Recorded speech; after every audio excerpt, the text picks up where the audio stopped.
नमस्कार. कसे आहात तुम्ही सर्व? मस्त ना? मस्तच राहा. सर्वांना सर्वप्रथम श्री स्वामी समर्थ.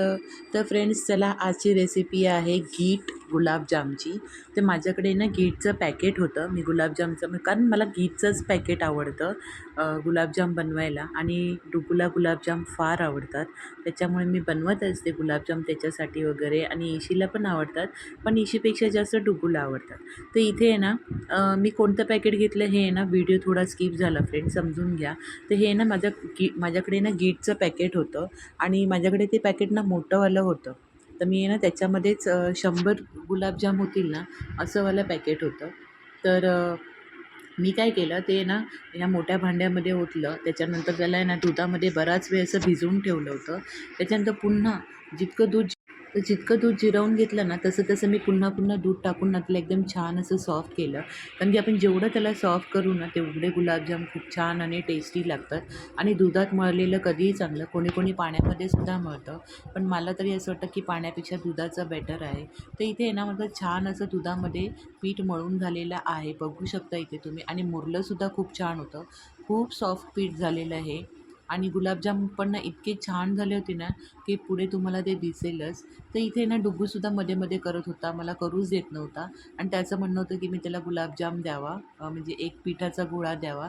2-3दा दिला, पण नंतर मग त्याने ना तो खराब वगैरे केला इथे तिथे लोळवून. तर लहान मुलांचं कामच असतं ते. असो. तर इथे बघा, मी ना छान असं गुलाबजामला क्रॅक येणार नाही ना असे मी गुलाबजामचे गोळे केलेले. तर आहे ना ह्याला पहिलं आपल्याला आहे ना तळव्या हातावरती आहे ना असं चांगलं पीठ मसलून घ्यायचं आहे, आणि त्याच्यानंतर ना त्याला असं छान अलगद हाताने गोळा करायचा आहे. तर जेवढा पण छान मसलतो ना हाताने, तितकं छान आपलं पीठ एकदम हे होतं. आणि बघा कसं तूप सुटलं होतं ना माझ्या हाताला. आणि जसं आपलं पीठ मळून झालं ना, की थोडंसं आपल्याला ना त्याला तूपसुद्धा लावून घ्यायचं आहे. तर तूप लावल्याने ना एक छान असं फ्लेवर आणि टेस्टी होतं, आणि त्याला बाइंडिंगसुद्धा खूप सुंदर आणि छान येते. तर ना ह्याच्यापुढे पण मी ना तुम्हाला खव्याचे पण कसे गुलाबजाम करतात ना, ते सुद्धा तुमच्यासोबत शेअर करेन. पण मी म्हटलं की चला पहिल्यांदा गुलाबजाम गीठचे दाखवूया, आणि मग खव्याचे. तर इथे ना मी असे पूर्ण गोळे गोळे थोडेसे काढून घेतले एक एक साईजचे. आणि आता ह्याला आहे ना छान असे आकार देणं, तर इशीसुद्धा मला मदत करत होती. तर त्या पॅकेटवरती ना 100 गुलाबजाम लिहिलेले, पण इथे ना 75 झाले. ते का ते पण सांगते. मी ना थोडे मोठ्या साईजचेच गुलाबजाम बनवले. इथे तुम्हाला दिसत असेल, मी गोळे ना जरा मोठे मोठे केलेले. चला आता आपले गोळे झालेत. आता आपण आहे ना पाक बनवूया साखरेचा. तर मी इथं आहे ना 2.5 कप साखर घेतली आहे, आणि त्याच्यानंतर मी त्याच्यामध्ये आहे ना 2.5 कप पाणीच टाकणार आहे. कारण की गुलाबजामला आहे ना ढिला पाक लागतो, एकदम तारवाला पाक नाही लागत. तर मी ना इथे छोटे 2 ग्लास पाणी, म्हणजे 2.5 ग्लास पाणी घेतलेलं आहे. आणि ह्याला आहे ना आपण छान साखर वितळेपर्यंत, एक उकळी येईपर्यंत आपल्याला ह्याला होऊ द्यायचं आहे. आणि मग त्यात गुलाबजाम तळलेले टाकायचे आहेत. तर इथे ना माझ्याकडे जायफळ, इलायची आणि बडीशोपचं असं बनवलेलं पावडर होतं. तर मी ते सुद्धा आहे ना 2 चमचे टाकलं. फ्लेवर भन्नाट येतो फ्रेंड्स, खूप छान आणि टेस्टी लागतं. तुम्हीसुद्धा असं बनवून बघा, तुम्हाला नक्कीच आवडेल. तर बघा इथे आहे ना चांगलं पाकाला ना उकळी आली आहे, पाहू शकता. आणि आपला पाकसुद्धा खूप मस्त आणि छान झाला होता. तर याला आहे ना अशी 5 मिनटं आहे ना उकळी येऊ द्यायची आहे, आणि उकळी आल्यानंतर त्याला आहे ना काढून घ्यायचं आहे, आणि मग आपली ठेवायची आहे कढई. तर आहे ना कोणी कोणी आहे ना तुपामध्ये सुद्धा गुलाबजाम तळतं, पण ना नंतर जेव्हा ते थंड होतात ना फ्रेंड्स, तर तूप आहे ना एकदम आळून जातं. म्हणून मी ना तुपात नाही तळणार आहे, मी तेलातच तळणार आहे. तर चला, कढईमध्ये टाकलेलं तेल आपलं छान असं तापलेलं आहे. आता आपण ह्यामध्ये गुलाबजाम सोडूया, आणि छान अशी तांबूस रंग होईपर्यंत आपल्याला ह्याला छान असं फ्राय करून घ्यायचे. तर तळून घ्यायचे आहेत ना, तेवढे तुम्ही तसे तळून घेऊ शकता. तर मी ना अर्धे गुलाबजाम तांबूस रंगावरती तळले, आणि अर्धे ना मला असे डार्क काला जामून बोलतो ना आपण, मला तसे तळायचे होते. तर मी तसेसुद्धा तळले. तर माझ्या मम्मीला वाटलं की काळे का बरं तू करते, आणि असे जाळते काय? मी म्हटलं ते जाळत नाही आहे मी, ते ॲक्च्युलीमध्ये मला असे काला जामून असतो ना, तो असाच बनवतात. तर मला तोसुद्धा ट्राय करायचा होता. तर रंग बघा फ्रेंड्स, किती भन्नाट आणि सुंदर आला आहे ना, खूप छान आणि शायनी शायनी कलर दिसत आहे बघा. ते हे ना मी आता तांबूस रंगावरती जेवढे फ्राय केलेत ना ते काढून घेणार आहे आणि ह्याच्या पुढचे बाकीचे जे गुलाबजाम आहेत ना ते एकदम असे काळे भाजणार आहे, म्हणजे काळे तळणार आहे, भाजणार नाही आहे सॉरी, तळून काढणार आहे. आणि खूप छान लागतात असे काळेवाले पण आणि खूप क्रिस्पीसुद्धा लागतात, ऑब्झर्व पण चांगले होतात. तर इथे ना माझा पाक गरम होता साखरचा बनवलेला.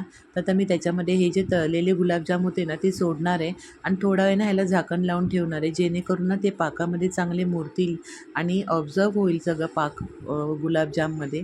ते इथे पाहू शकता बघा किती छान ऑब्झर्व झालं ना. तर मी ना जे ऑब्झर्व झालेले आहेत ना ते काढून घेणार आहे, म्हणजे बाकीचे पण गुलाबजाम आपल्याला टाकायला ना इझी पडतं आणि कोणतेही असे राहत नाही की ऑब्झर्व होण्यासारखे. म्हणजे कसं ना एकावर एक टाकले ना तर काही काही गुलाबजाम ना ऑब्झर्व नाही होत, म्हणून मी असे हे काढले आणि नंतर मग त्याच्यावरती उरलेला पाक आपल्याला पुन्हा सोडायचा आहे. तर इथे बघा मी कसे काळ्या रंगावरती भाजून घेतले होते ना, पाहू शकता. मी असे तुम्हाला 2-3 खेप दाखवली ह्याच्यामध्ये, की मी 2-3 वेळा तसे फ्राय केले वगैरे आणि बघा कसा रंग खूप सुंदर आणि छान आलेला आहे. तर फ्रेंड्स आजचा व्हिडिओ इतकाच छोटा होता. तुम्हाला गुलाबजामची रेसिपी कशी वाटली मला कमेंट बॉक्समध्ये नक्की सांगा. आवडल्यास लाईक, शेअर, सबस्क्राईब नक्की करा. फ्रेंड्स तुम्ही व्हिडिओ पाहता पण लाईक करत नाही, सबस्क्राईब करत नाही, तर प्लीज लाईक आणि सबस्क्राईब नक्की करा. तुम्ही मला तुमच्या प्रतिक्रिया कमेंटद्वारे मला नक्की सांगा. तर अशा बघा अशा प्रकारे मी सगळे गुलाबजाम तळून घेतलेले आहे आणि इथे ना ह्या मोठ्या वाटीमध्ये मी असे ना तळलेले आणि ऑब्झर्व झालेले पाकामध्ये ते गुलाबजाम मी इथे साईडला काढून घेतलेले आहेत. तर अशा प्रकारे इतके छान आणि टेस्टी झाले होते ना फ्रेंड्स, की तुम्हाला काय सांगू. डुग्गूला तर भरपूर आवडले आणि त्याला आहे ना गोड आवडतं, पण तो ना ऐकतच नव्हता, म्हणजे इतके त्याला आवडले होते ना.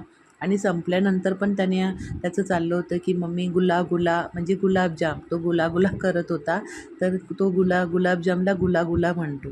तर इथे बघा इशी आहे ना डुग्गूसाठी घेऊन जात होती वाटीमध्ये काढून आणि इथे त्याचं तेच चाललं होतं गुलाबजाम खायचं वगैरे. तर इथे आहे ना जर आपला पाक थंड झाला ना फ्रेंड्स, तर थोडासा आहे ना पुन्हा गरम करून घ्यायचा.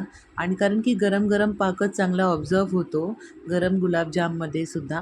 आणि तसं नाही ना तर मग ना ते चांगल्या प्रकारे ऑब्झर्व नाही होत.